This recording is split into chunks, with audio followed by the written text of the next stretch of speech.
Dobrodošli, tole je naša jubilejna 200. oddaja Ambienti in v njej mislimo tudi na vse tiste, ki jim je najljubši kotiček zunaj štirih sten. Ko gre za naše vrtove, smo tudi tukaj Slovenci nekaj posebnega. In oblikovanje pestre, premišljene ter sonaravno urejene okolice kaže na naš pristen in globok stik z naravo. Tako bo tudi v naslednjem prispevku.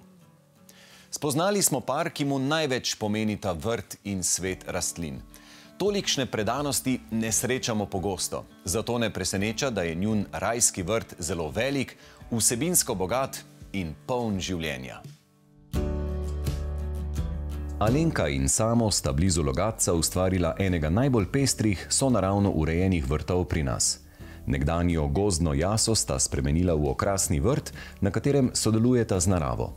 Njuna ljubezen do vsega živega skoraj nima meja, zato je vrt le deloma ograjen. Hišo sta postavila leta 2000 in se naslednje leto posvetila oblikovanju okolice. Čeprav predtem nista imela praktičnih izkušenj, sta se hortikulture lotila zelo resno. Dejansko sva se začela tukaj na tej jasi ukvarjati z vrtom, ker sem si, tako kot si običajne ženske, kaj zaželimo vedno, sem si zaželela, da bi hodila zjutraj z skodelico kave v roki po vrtu. Ampak vrta pa ni bilo.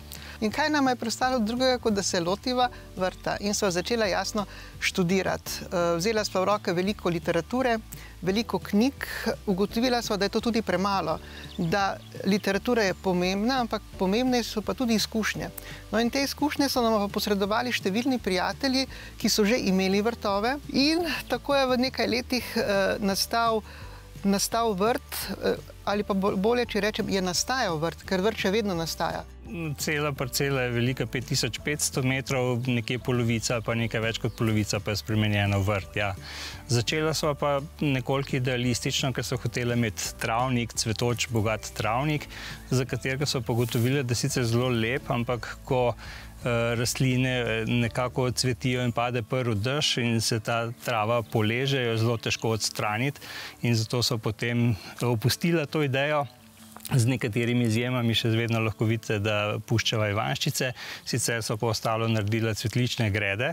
Res pa je, da so morali povsod zamenjati zemljo, ker je zemlja tukaj zelo slaba.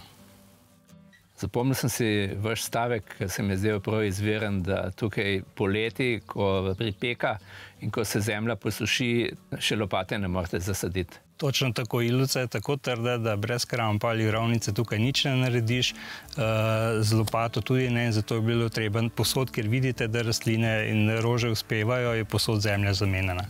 Tole luknjo ste tudi mogli skopati, da so tlele ribice in žabice. Ta luknja pa je bila narejena z mehanizacijo, seveda, in je bila tudi prej nekoliko manjša. Potem so se pa lokvanji preveč razlasli in ko smo prenavljali ribnik, seveda smo povečali tudi kapaciteto, zdaj je noter 45 kubikov vode in seveda rastline zelo lepo uspevajo v tem prenovljenem ribniku. Vrt sta z leti širila in oblikovala različne tipe vrtov. S tem so nastajala tudi različna življenjska okolja. Poskušala so, ko so se odločili, da bo imela vrt, narediti tak vrt, da bo omogočal čim bolj pestro biodiverziteto, da bo čim več različnih rastlin in čim več različnih živali. Tako sva ustvarila peščeni vrt, ki zakriva tudi greznico, imava dva skalnjaka, ki sta narejena iz apnenčastih skal, kot jih vidite tukaj v okolici, ker smo le na kraškem terenu. Vodni vrt seveda na vrtu ne more manjkati, ker privablja vrsto živali in tudi jim nudi vodo za pitje. Imava potem seveda dele vrta, ki so skozi v senci, kjer sonce nikoli ne posije, in pa dele vrta, ki so ves čas na soncu. Tako da in tem različnim vrstam vrtov morava prilagajati tudi rastline, ki tam uspevajo. Alenka, povejte mi o vajini posebnosti tukaj za nami.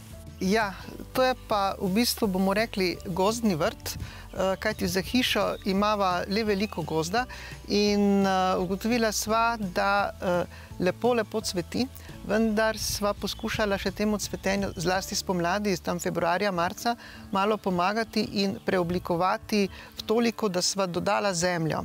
Tako da je nastal resnično popolnoma senčni vrt, ki pa je izjemno cvetoč. Vendar cveti februarja ali marca. Kasneje, ko se pa krošnje ulistajo, ko pa več ne pride sonce do tal, pa seveda vrt prerastajo z druge zelene rastline. Tako kot drugi deli njunega vrta je nekaj posebnega tudi zelenjavno-zeliščni vrt. Dolgo časa nisva imela, bom po pravici povedala, ideje, kako vključiti zelenjavno-zeliščni vrt v obstoječi vrt, da ne bi bil kot tujek. In naenkrat se nam je pač porodila ideja, da bi ta del vrta nadgradila tudi z letno kuhinjo in z visokimi gredami. In ker je ostalo toliko materijala, je samo naredil vse lepe poti, obrobe in je nastal zeliščni vrt, ki je sedaj v bistvu del okrasnega vrta in moram reči, da ni noben tujek. Ste kdaj štela, koliko različnih rastlinskih vrst in sort je tukaj? Ja, nekje.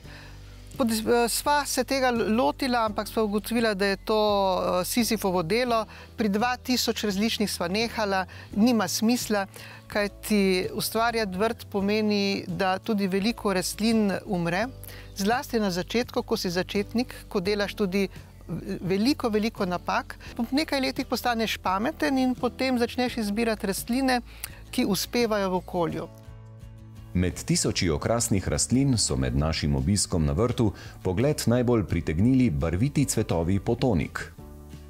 To so pa itok potonike, ki jih imava midva sedaj že preko 30 in delajo hudo konkurenco našim zelnatim potonikam in seveda še hujšo konkurenco pa lesnatim potonikam. Potonike se na najinem vrtu izjemno dobro počutijo, to moram povedati, in nama izjemno dobro uspevajo. Seveda so me pa navdušile ravno itok potonike, ki združujejo najboljše lastnosti od vseh potonik.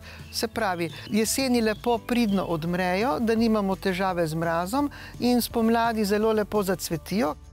Njunega vrta pravzaprav ne moremo zgrešiti, saj nas nanj opozori cvetoča greda na nasprotni strani ceste, ki vodi mimo njunega doma. Vrt sta lastnika popestrila tudi s posebnimi dodatki. Vrtni dodatki so posebna zgodba. Včasih vsak vrt rabi tudi kakšno piko na i, ki je pa mora biti malo, to ne sme biti veliko pik. Zato sva zelo premišljeno izbirala dodatke, ki bi ustrezali značaju najinega vrta. Vsi dodatki so iz naravnega materijala, ali je to kamen, ali je to les, ali je pa to železo. Tako da imava pri ribniku, recimo, se zelo lepo vidi kačji pastir, ki je tukaj celo leto, potem tudi kamnita žaba, imava tudi še nekaj drugih dodatkov, železnega metulja, železno muco, pa še kak majhen dodatek se najde. Alenka in Samo svoje hortikulturno znanje izpopolnjujeta s potovanji v daljne dežele, v katerih uspevajo zanimive rastline. Zanima ju, kako uspevajo rastline v naravi, kar ima pomaga pri umeščanju in gojenju nekaterih izmed teh eksotičnih rastlin. Obiskovalci vrta pogosto izrazijo začudenje, koliko dela morata imeti s tako velikim vrtom. Ja, to smo pa res slišali, najmanj 1000-krat že. In najmanj 1000-krat smo tudi enako odgovorila, da delo na vrtu, če ga gledaš kot delo, je muka. Če pa je to hobi, če pa je to veselje, pa to ni delo, je pa to užitek. Kaj je za vaju vrt? Kaj vama pomeni? Kaj vama predstavlja? Vrt ima veliko koristi, ampak če poskušam tisto glavno misel izluščiti, morda velja povezati to s tem, da so imela oba relativno zahtevne službe. In ko prideš domov in posvetiš čas vrtu in z rokami delaš z zemljo, v bistvu gre za sprostitev, sprazniš glavo, počutiš se umirjen, z lahkoto greš spat in naslednji dan si spet v bistvu poln energije in lahko nadaljuješ s svojim zahtevnim delom. No, jaz bi pa potem še vseeno malo bolj poetično dodala, vrt mi napolni dušo. Mi napolni dušo z veseljem in pa tudi pričakovanja na vrtu so prisotna, ker vedno pričakuješ, kaj bo jutri, kaj se bo jutri odprlo, kaj bom jutri lepega videla na vrtu. Tako da ta pričakovanja so vsak dan in zato vsakim dnevom z veseljem grem na vrt in pregledam vse, ampak moram ugotoviti, a se je tam ta popek odprl, a je tista žabica že prišla, a je jež prišel jest. Tako da tega pričakovanja ti ne da nobena druga stvar kot vrt.